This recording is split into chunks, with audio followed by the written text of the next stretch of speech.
because they feel that it's going to be detriment to other joints in the digits. Does that make sense?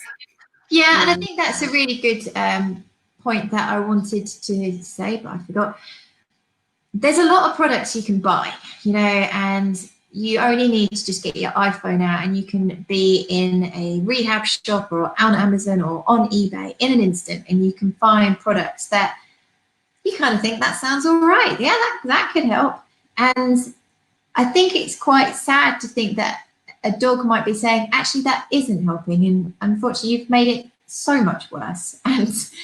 And please go and seek a little bit of help. You know, you can either go to your vets, and if they don't have contact with a physiotherapist, you can ask to speak to a physiotherapist, because what you want to do is not just focus down on the minute, the area that you see. There could be a potential problem higher up the limb or in the back, in the neck.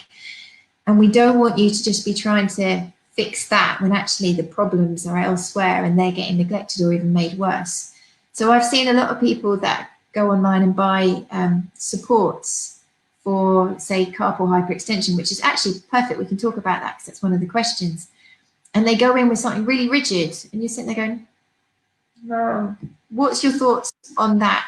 Tell people why carpal hyperextension happens. And yeah, so you saw Tess in the slides that I just displayed, and Tess started to get excess stretch and laxity in the tendons and the ligaments down the back of her wrist, her calf. So it's usually the ligamentous support that's probably the most vulnerable in those situations.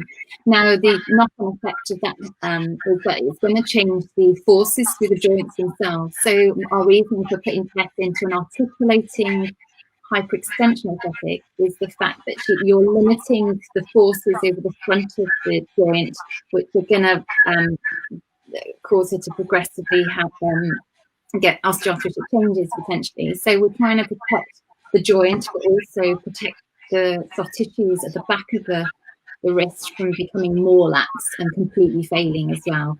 So we're doing as much as we can. I saw Tess yesterday, and I am worried that the left calf is sinking more. So I really reinforce to the owner the importance of using the Sotic in any weight-bearing activity that he's doing at the moment, because I just don't want it to get to that disastrous stage where it could completely fail.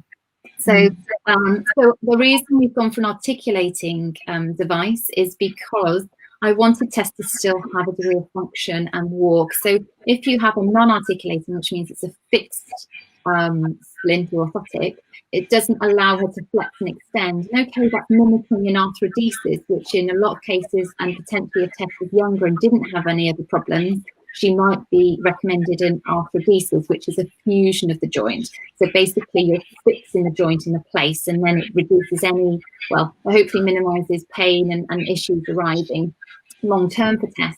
But because of her age and there are other problems associated, you know, that she has, then she wasn't a candidate for an arthrodesis, which is why we've gone for this. So we've gone from articulating, which allows movement, so it allows her to clear the floor actively. It maintains some degree of strength in those soft tissues down the